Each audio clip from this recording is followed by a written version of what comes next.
Right now, while you're watching this, there are active campaigns targeting a specific weakness in Windows 11 that Microsoft's built-in defenses were never designed to catch. Not a theoretical vulnerability, not something researchers found in a lab. Active exploitation, documented, confirmed, and spreading. The machines being hit aren't running outdated software or missing patches. They're fully updated Windows 11 systems. That's what makes this different. That's why we're talking about it today. I've spent the last 3 weeks going deep on this, pulling reports, reading through security advisories, testing configurations on my own machines. What I found isn't just concerning.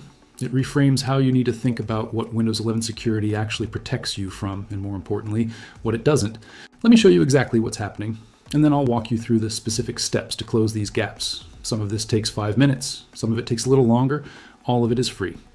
Let me show you exactly what these attack chains look like, because once you understand the mechanics, you'll understand why your current setup isn't protecting you. The bypasses getting traction right now aren't 0 days in the traditional sense. They're not exploiting some newly discovered hole in the kernel. They're exploiting the gap between what Windows 11's security architecture was designed for and how people actually use their machines. There's a meaningful difference there, and it matters. Here's the specific pattern security researchers have been tracking.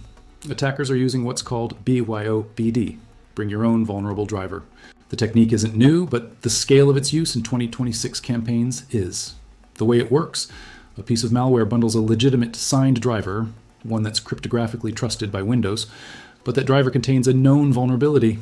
Because Windows sees a valid signature, it loads it. Once that driver is running at the kernel level, it has enough privilege to disable or interfere with kernel patch protection, and in documented cases, with Microsoft Defender's real-time monitoring capabilities, your security software is still running. It still shows green, but it's been partially blinded. Think about that for a second. Your dashboard looks fine, no alerts. Defender hasn't been removed, it's just been positioned so it can't see into certain memory regions where the actual activity is happening. Will Dorman, a vulnerability analyst who has published extensively on Windows driver security, flagged this category of attack as one of the most practically dangerous threat patterns of the past 18 months. The reason? Detection is genuinely difficult. Traditional signature-based scanning can't catch a driver that's legitimately signed. You need behavioral detection running at a level most home and small business users don't have configured.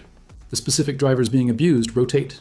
Security researchers at Trend Micro published an analysis in late 2020 identifying over 230 distinct vulnerable drivers in active malicious use across tracked campaigns. Microsoft maintains a block list for known abused drivers through its Windows Defender application control policy, but that block list requires manual configuration to enforce on most systems. It is not on by default. Out of the box, your machine will load those drivers, and here's where the real-world consequence hits.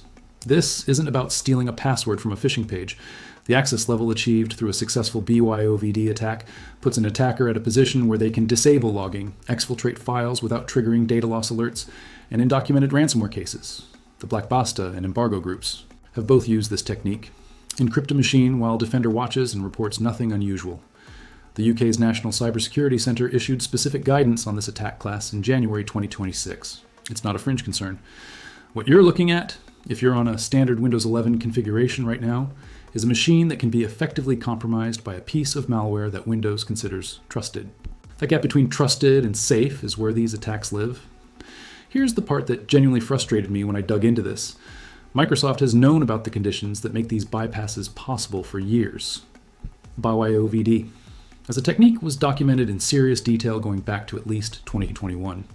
The Windows Vulnerable Driver Block List, which is Microsoft's primary mitigation tool, has existed since then, and yet applying it fully requires going into Windows security, navigating to device security, and manually enabling memory integrity and smart app control, settings that are off by default on machines upgraded from Windows 10, and that Microsoft's own setup process doesn't prominently surface.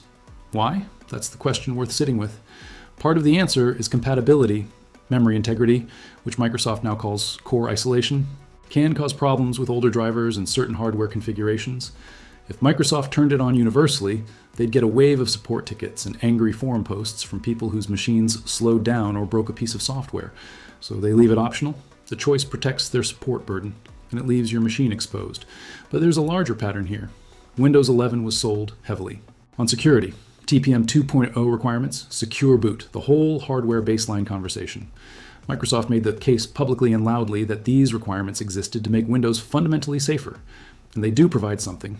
Secure Boot and TPM are genuinely useful, but they address boot time integrity. They don't address what happens after Windows hands control to a signed driver that's been weaponized.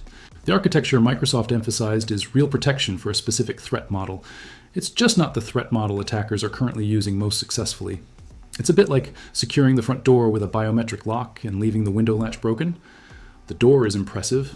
Nobody's coming through the door. When I realized this was the shape of the problem, that the marketed security features and the actual exploit surface barely overlapped, I went back through my own machine's configuration. Memory integrity was off. I'd upgraded from Windows 10, which means it was disabled by default during the upgrade process, and I'd never turned it back on. I'd assumed the TPM requirement meant I was covered. I wasn't. If you upgraded, rather than doing a clean install of Windows 11, there's a reasonable chance you're in the same position. So what can you actually do about it? Here's exactly what you're going to change, in the order that matters most. The first thing, and do this today, not after you finish the video, is enabling memory integrity. Press Windows and I to open Settings, go to Privacy and Security, then Windows Security, then Device Security. Look for Core Isolation Details.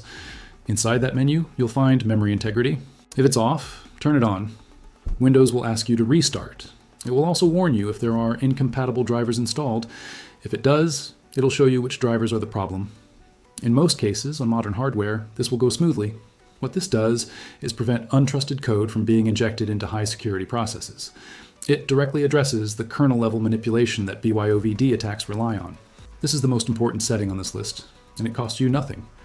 If your machine is from the last 3 or 4 years, you'll likely never notice the performance difference. The second layer is enforcing the vulnerable driver block list. This is different from memory integrity. This specifically tells Windows to refuse to load drivers that Microsoft has identified as known abused. Go back to Windows Security, select Device Security, and then look at Smart App Control.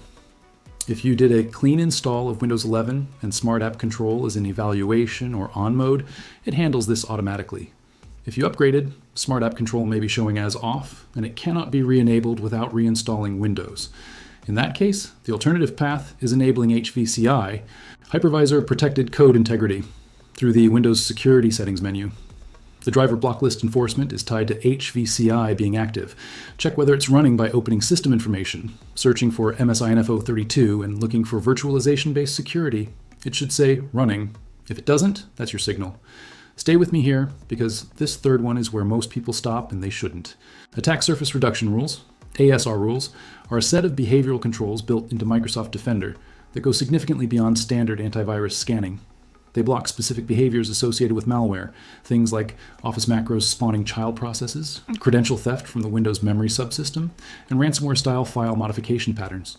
They're not enabled by default for home users. Enabling them requires either PowerShell or group policy, depending on your Windows edition. If you're on Windows 11 Home, open PowerShell as administrator. The command you need is set mpreference.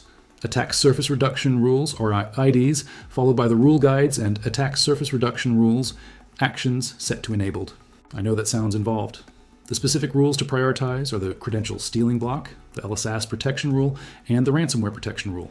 The guides for these are publicly documented on Microsoft's own security documentation pages. Search for ASR rules reference on the Microsoft Learn website, and you'll find the exact strings. This is a 20-minute setup that provides protection most paid endpoint security products charge for. Do it. The fourth thing is auditing your startup drivers. Open Device Manager, go to View, and select Show Hidden Devices. Look through the Non-Plug-and-Play drivers section. You're looking for anything you don't recognize, especially anything old, anything from a vendor you don't have a current product from, or anything that was installed alongside software you no longer use. Older drivers sitting in that list are a potential BYOVD surface. If you find something you don't recognize, search the driver name. If it appears in Trend Micros or ESET's published vulnerable driver lists, disable it.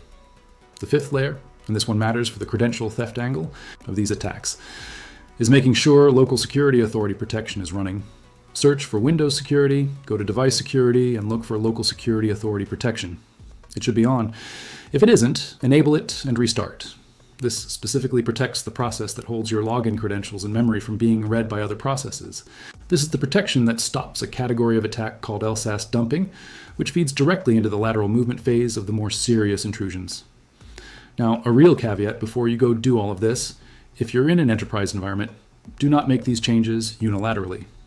Memory integrity and ASR rules can break line of business applications with older drivers or certain macro-heavy workflows. Talk to your IT department. These recommendations are for home users and small office setups where you control your own machine. Also worth saying clearly, none of this replaces keeping Windows Update current. These hardening steps assume you're on a fully patched system. Patch Tuesday updates are still essential. These settings are additional hardening on top of patches, not substitutes for them. And don't disable Windows Defender, Smart Screen, or the Windows Firewall. Those are foundational. What we're doing here is adding layers above them. There's a broader thing happening here that I want to name before you close this tab. The security conversation around Windows 11 was dominated for the last couple of years by hardware requirements, TPM chips, and secure boot mandates, and the end of Windows 10 support. Microsoft built that conversation. And it was easier to talk about hardware baselines than to talk about whether the default configuration of a fully updated, fully compliant Windows 11 machine was actually hardened against the threats most likely to hit a real user in 2026. The answer, as we've established, is not really. None of this means Windows 11 is hopeless, or that you should immediately switch to Linux, or that Microsoft is uniquely incompetent. Windows is a massive, complex system serving an enormous range of hardware and use cases. Some of the decisions that leave home users exposed exist because they're the only way to support the full breadth of that user base. I understand the engineering reality, but here's what I don't accept: the framing that you should trust the defaults. The defaults were not designed with your threat model in mind. They were designed for compatibility, for a smooth setup experience, for minimizing support calls. Your security is a secondary optimization in that equation. That's not a conspiracy. It's just how large software products work. You're not paranoid for wanting more control over this. The researchers tracking these campaigns aren't alarmists. The NCSC doesn't issue guidance on attack classes they consider theoretical.